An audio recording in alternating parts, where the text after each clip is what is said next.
Спомневте, почна да функционира техничката влада, министрите на СДСМ влегоа во владата. Ке имаме ли во декември конечно избори?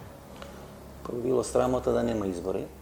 Воопшто, секоја политичка криза може да се реши на два начина. Едниот начин е преку улица, што ние горе-доле го избегнавме, иако останува отворена можност дека некогаш можат и да се вратат тие протести на улици. И втората можност, опција или варијанта е да биде на избори. Секоја нормална држава ги решава своите конфликти, своите проблеми на избори.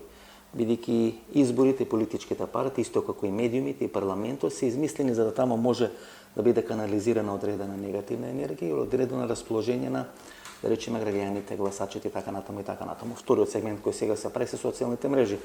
И всушност гледате, панданот на социјалните мрежи се изборите, како што некош биле стадионите кај што се играле оние големи утакмици, и тамо можете да го видите расположението на граѓаните. Сега истото расположение вие може да го видите по социјалните мрежи или по овие, не знам, градски улици, и тоа се рефлектира на изборите. Ке има избори, би требало веќе да има избори, освен ако нешто катализматично не се случи во рамки на Република Македонија. Сега за сега нема никакви најави дека нема да има. Колку што гледаме, лидерот на опозицијата вели дека сите услови се исполнети, дури е благодарен и на медиумите, нивната коректност и избалансираност на медиумите, што значи дека ВМРО сега има се она што беше критикувано од СДСМ изминатите 5 или 6 години. Значи, сите точки кај што ВМРО и власта беа критикувани, СДСМ сега дава одреден легитимитет. Ако победи власта нови избори, тоа нема да значи само победа нови избори, туку ќе значи победа и легитимитет на сите изборни циклуси изминатите 10 години.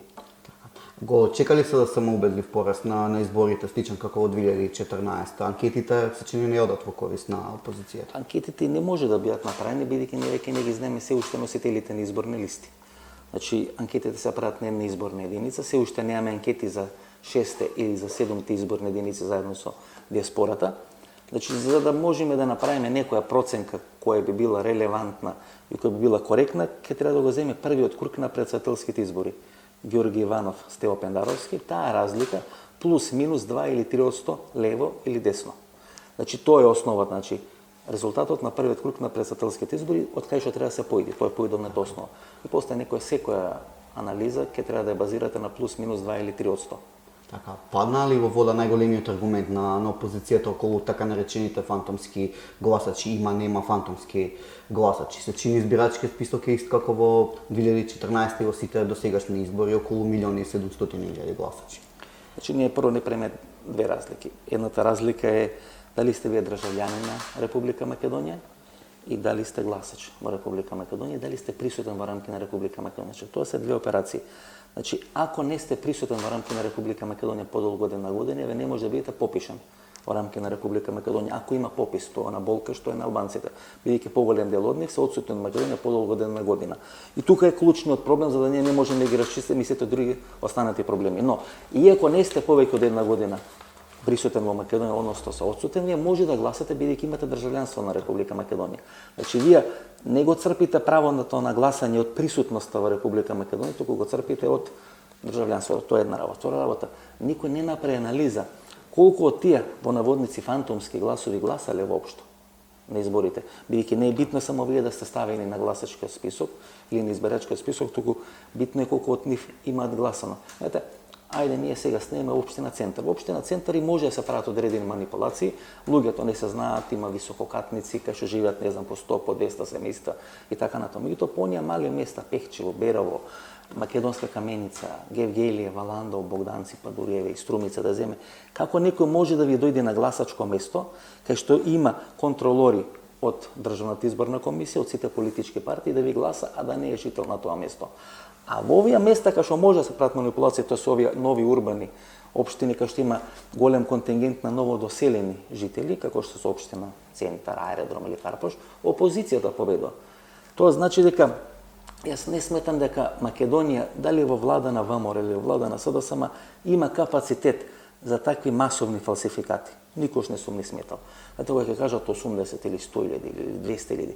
Видите, тоа е бројка и за Америка и за Русија, не за Македонија. Значи, вие да фалсификувате 200.000 гласа или 100.000 гласа. Речи се невозможно. Па технички невозможно, ние немаме капацитет Генерално и некој да дојде со таква намера, за да може да фалсификува таков масовен обем избори, не само избори, било што друго.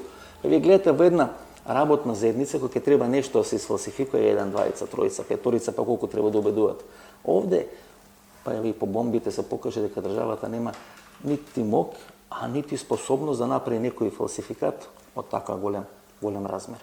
Ке направат ли разлика оние 30.000 гласачи што треба да бидат избиришани од избирачки список? СДСМ веднаш се ги прогласи на своето конто дека тоа значи 2-3 претеника во нивна корист.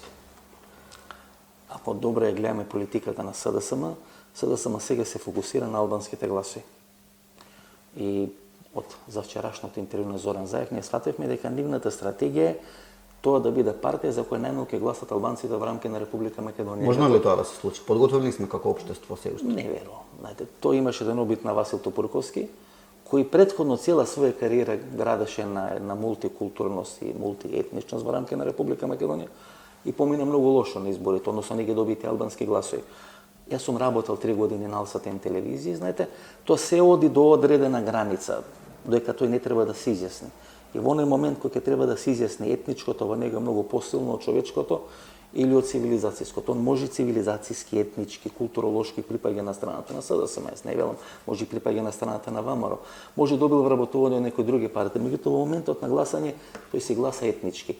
И тоа е толку вкоренето што не постои сила која може да го смени во наредниот период. Ја мислам дека сега Клинтон да дојде, кој им даде независност на Косово, кој ги бомбардираше србите за Косово да стане независна држава, сега тој да направи политичка партија, па нема албанците да гласат за него. Така, го навлече ли Заев гневот дополнително со последните потези околу појувањето на фудбалскиот натпревар на Шкендија, најавата дека ќе направи двојазична цела Македонија? Го навлече ли гневот на оние?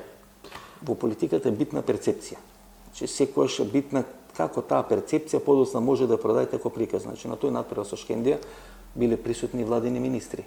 Но немаше никаква кампања околу владините министри, немаше кампања околу Зоран Заев. Бидејќи тој веќе има, ајде да речеме, одреден хроничен проблем со тие прашања во наводници. Тој смета дека му е предност, веројатно бројките ќе покажат дали тој бил право или биле во право и на другите кои смета дека тоа му е хроничен проблем.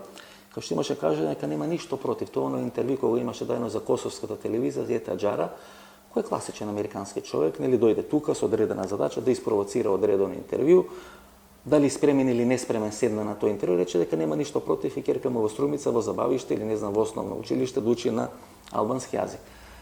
Длабоки се поделбите во Македонија.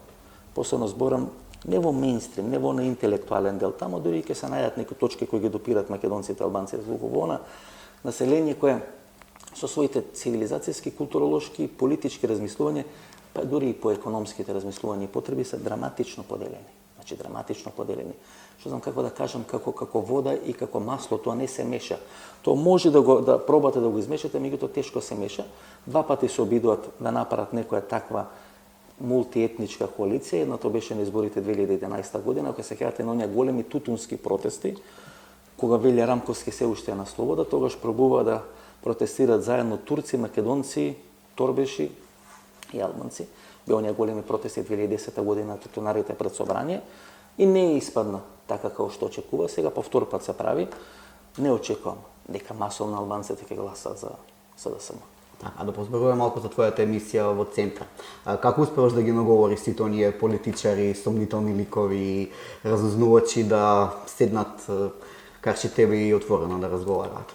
Потешко е дома да ги наговориш, домашните политичари да ги наговориш, бидејќи кај нас во основа е убиена дебатата и желбата да се појави некој на телевизија. И веројатно тоа влече корен, ќе ви одговориме на ова што ме прашате, тоа влече корен веројатно од ниската доверба, ајде да речеме и ниската гледаност на македонските медиуми. Дали вие ќе го критикувате, дали тој ќе се појави кај вас на медиум или нема да се појави, тоа не му е нешто многу битно во кариерата или во животот. Бидејќи во таква ситуација се медиумите, тогаш е и нормално тој да може да одбие на интервју. Како ги договарам? Овие сомнителни типови сакаат да зборат. Тој, знаете, они се дром кај жените, кога ти велиш сека те снимам, она вика не, а веќе се мести фризурата. Така и кога овие сомнителни типови, тие сакаат да се појават во медиуми, сакаат да кажат. Веројатно има две причини. Едната причина е колку повеќе зборите, колку повеќе сте присутни во медиумите, толку се помали шансите некој да ве убие, бидејќи цената е поголема, ако тоа може да го направи. И втората причина, знаете, мора 1000 луѓе или 2000 луѓе да раскажат за вашите потфати, убиства, кражби и така натаму, за да може да се има една таква стратификација помеѓу гласачкото тело или помеѓу публиката. Ако вие се појавите на овие мејнстрим медиуми, на овие мокни медиуми, тоа ќе е доволно едно ваше појавување за да може да почне да се создава митот. Ти луѓе сакаат да зборат и треба да ги најдете во моменти кога се расположени, кога може од нив нешто да излечите, за да можат нешто и да кажат. Тука ни нашите криминалци не се разликуваат од нашите политичари, нашите криминалци не сакаат да зборат. Значи исто како и нашите политичари. Значи тешко е да најдете некој макар иностранство е веќе полесно. Така имало ли некој од нив што не си можел да излезеш на крај, што те днес зборувал? Во основа никого не прекинува ако интервјуто е интересно. Значи после 20 години треба да човек или голема будала или воопшто да не го разбира бизнисот, ако има караш себе соговорник кој кажува интересни работи, а ти да го прекинуваш. Бидејќи поентата на сите емисии, пишувања, текстови, новинарско делување, вие да имате публика.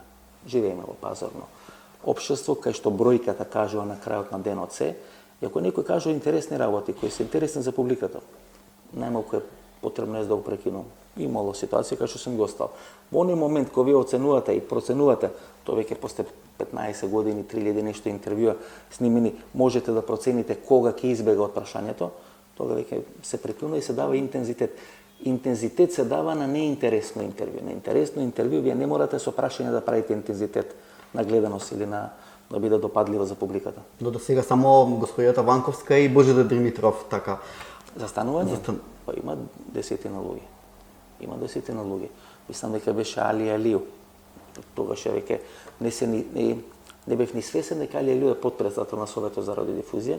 Имаше некој текст дека е Ходош, објавува косовски медиуми, тој стана од интервју, стана, значи, Чеде Јовановиќ во Белград, стана, мислам, Антиш во Белград, кој водеше кампањата на СДСМ, значи, во Македонија имаше тројца, четворица, ќе не сеќам. Еден период имав изброено дека 15-16 луѓе има станато од интервју, и веќе 15 години помина, јас веќе не сеќам на сите имиња. Господине, ефто ви благодарам за разговор.